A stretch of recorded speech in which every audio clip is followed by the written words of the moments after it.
Hi, seventh grade. Today we are going to meet another new character. Her name is Amy Moscowitz, and she is going to tell us about herself. Amy Moscowitz. Amy. The name is petite, like me. It's also soft. I'm not. Just ask Tyrone, or Deandra, or Sterling. Better yet, ask my father. He thinks I'm so tough. I don't need anybody. Not even him. He didn't always treat me that way. He used to handle me more like China. But then Mom left to start another family without us. After the divorce, Dad decided we both needed to toughen up, that we needed to learn to stand on our own, and I thought he meant together. 2 years ago, I got sick at school and he was called in to take me to the hospital. Apparently, I had appendicitis. I was doubled over with pain and tears streaming down my face, and he wouldn't even put his arm around me. He just walked beside me, stiff as a 2x4, asking, "Are you okay?" every couple of minutes. Jerk. Would it have killed him to touch me, to help me up the stairs? Never mind. I won't bother needing anyone like that again. Too bad my father's not more like Mr. Ward. His daughter goes to this school, and I saw the two of them in the cafeteria the other day. I hear they have lunch together 3 times a week. Anyhow, there they were in the lunch line, him with his arm draped over her shoulder. The two of them blabbing away like old buddies. She was bent over a little, from the weight of her backpack, I guess, and when he noticed, he slipped it off and carried it for her. She smiled up at him and gave him a waist squeeze. I felt my stomach turn. For about a minute, I hated that girl. Sterling says jealousy is a waste of energy, that I should focus on what I have, not what I don't. That's what I get for opening my big mouth and telling him how I feel. But he's so easy to talk to, and sometimes I let things slip before I even realize my mouth is open. Anyway, he's too busy trying to save my Jewish soul to think about betraying my secrets. He knows I'd never forgive him, and then where would he be?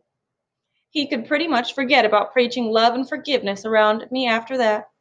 Not that all his preaching will get him anywhere, seeing as I'm an atheist. Still, his trying doesn't bother me. He's so upfront about it. He's right about the jealousy, though. I seem to be jealous of everyone and everything, especially the friendships I see around me. Leslie and Portia, Lupe and Gloria, Tanisha and Deandra. It's enough to make me sick. It's been forever since I had a best friend, let alone a boyfriend. Friendships don't just happen, Sterling tells me whenever I complain. You have to reach out and make them. How? I ask him. Just be yourself. Myself. That's a laugh. If I were to show anyone who I really am inside, how cold my heart is, they'd probably run in the opposite direction. I tell Sterling this, and he says, maybe, maybe not. You won't know unless you try. Sterling's right. I haven't been trying. Not since my parents' divorce. I've been afraid to get close to anyone. When my mom left, I was suddenly out of orbit. It's like she was the sun, and when she took off, the only thing left was a big black hole where she used to be. Now the idea of letting somebody else get that close, I don't know. I'm just not ready. I wonder if I ever will be. And now we'll go on to Amy's poem. It's called Ode to Stone by Amy Moskowitz. One day at Far Rockaway is all it took. One look at rocks in water decided me I want to be stone. I want to be marble. Dressed up limestone never looked so good.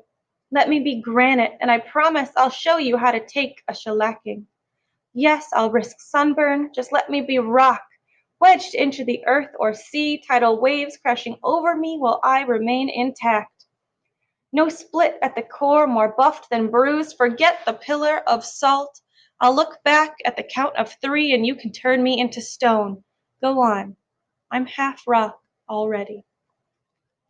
And Tyrone's reply to Amy? Man, that girl's as cold as the snow on the ground. Somebody must have put a hurtin' on her. I want to be stone. Can you get next to that? I felt that way a couple of times, though.